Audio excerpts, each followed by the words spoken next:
Status quo is a Latin phrase meaning the existing state of affairs, particularly with regards to social or political issues.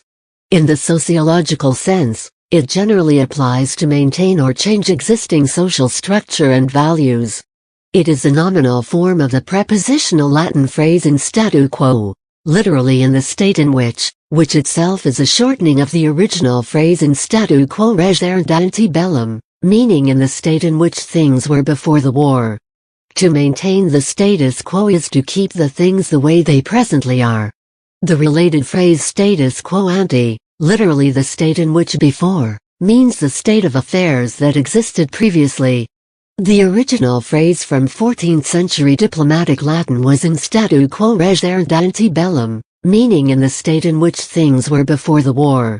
This gave rise to the shorter form status quo ante bellum, the state in which it was before war, indicating the withdrawal of enemy troops and restoration of power to pre-war leadership, as well as other variations such as status quo itself. The social movement is an example of the status quo being challenged.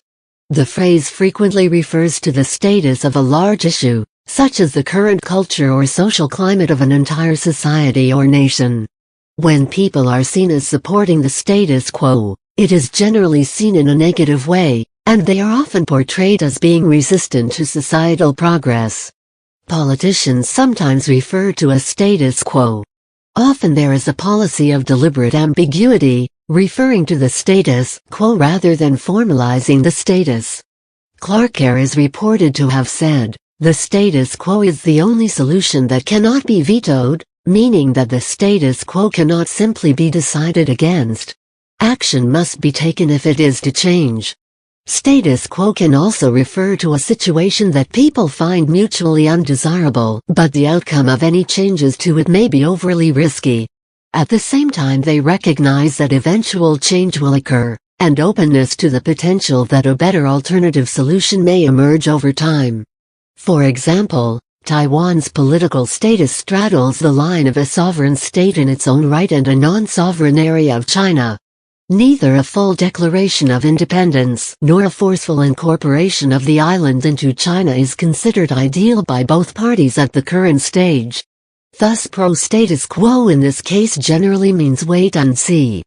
Karl Marx viewed organized religion as a means for the bourgeoisie to keep the proletariat content with an unequal status quo, and education is seen by others as a means of maintaining the status quo of society.